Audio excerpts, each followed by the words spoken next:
April 2006. 32-year-old Michael Eugene Archer, known to the world as D'Angelo, checks himself into the Crossroads Treatment Center in Antigua. After being away from the public eye for almost 5 years, D'Angelo was seemingly at rock bottom. His family wasn't talking to him, his label wanted him gone, and he didn't look like himself. As news spread of this, those in the industry and fans alike began to speculate. What happened? How does someone disappear from the industry with seemingly so much more to offer? This is his story. To understand D'Angelo, we'll have to go way back. Nah, a little farther. Yeah, let's go to church. The Pentecostal church. If you know anything about it, you know it's not just a Sunday ritual. Pentecostal church is something else. It's intense. It's alive. The energy is electric. You feel it in your bones. Michael Eugene Archer was brought up in the church in Richmond, Virginia. The son of a minister, he was used to the kind of environment where music wasn't just heard, it was experienced. And for Michael, this was his foundation. That's why at 3 years old, he had taught himself how to play piano by ear. And that's also why as a child, he became his father's designated organist at church. Who are some of the other artists that you like to listen to yourself? Prince. Oh, yeah. Michael was 12 when he saw his father lay hands on a woman who had caught a demon. The year was 1986, and that same year, Prince released Under the Cherry Moon, his follow-up to Purple Rain. And while the film was winning Worst Picture and Worst Actor at the Razzie Awards, Michael was discovering the rest of Prince's discography.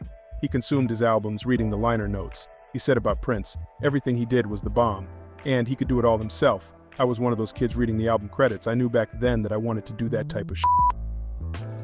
His father, a minister, did not particularly like his son being drawn to the androgynous, seductive pop star, especially now that church was one of the only things that brought the two together.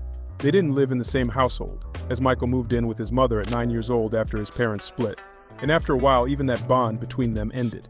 The once strict Archer patriarch left it up to his children to decide if they wanted to go to church or not, and Michael's attendance started to wane. But like most kids, he didn't have his priorities all the way together. When he was a teenager, he had his first run-in with the law. He said, "I got knocked off course for a minute. I got into a fight with a cop. Sitting in jail, I felt like I had come to the crossroads. I felt like God was talking to me." From that point, he knew he needed to focus on music. But something weird was going on with Michael. He kept having these dreams about Marvin Gaye. The first dream was in black and white, and at Hitsville, USA, Marvin looked like he just stepped off stage at the American Bandstand, and he wouldn't let go of Michael's hand. When he died, I remember that whole day and everything that happened.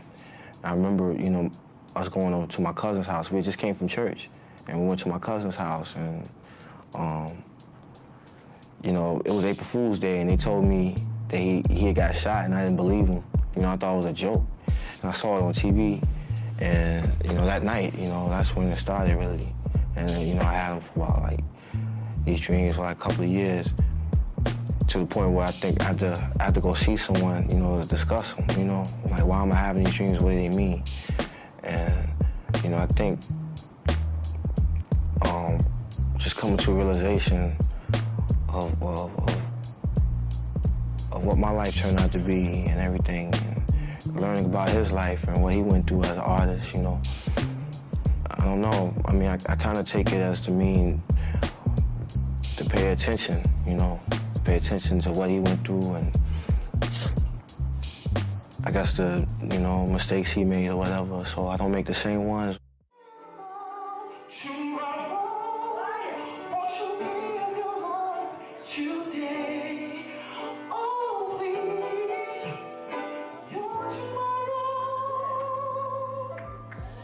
Michael formed a couple singing groups with his cousins and started performing around Richmond.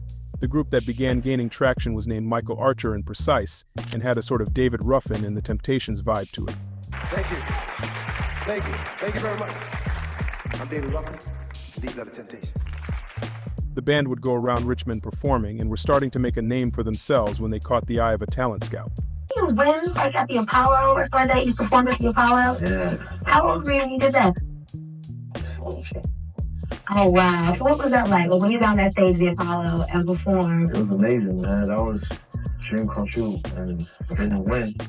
I mean, that was... And I've been doing talent shows all up to that point, so to get to that point, to do that talent show, I was like, I mean, it was a great film.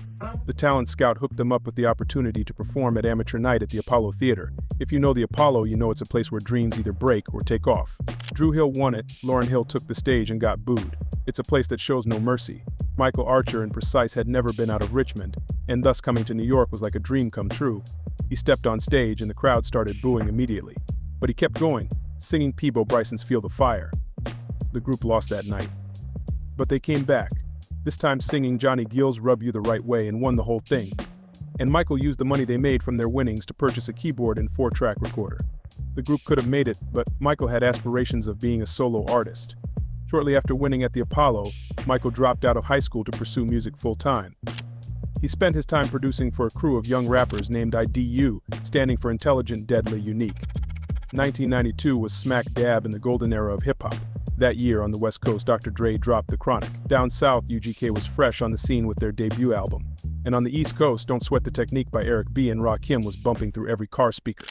That year, IDU went up to New York without Michael, thinking that the producer didn't need to come with them to shop themselves for a deal. But when publishing executive Jocelyn Cooper heard their demo, she was immediately drawn to the production and the voice that was singing on their songs. She asked the other group members who produced their records, and they told her it was their friend back in Virginia. So Jocelyn asked to meet him. So Michael found himself on the way to New York with the rest of the guys. Once he entered Midnight Songs, the publishing company Jocelyn worked for, he played her a few of the records he had been working on. She was so impressed with the kid that she invited Gary Harris, who was a record man at EMI, to listen in. Michael, who started going by D'Angelo around this time, inspired by the artist Michelangelo, sat at the piano and played Marvin Gaye and Al Green cover songs for the both of them in Cooper's office.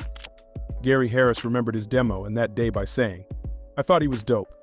When I heard D'Angelo's demo, I thought it was a synthesis of Jodeci and A Tribe Called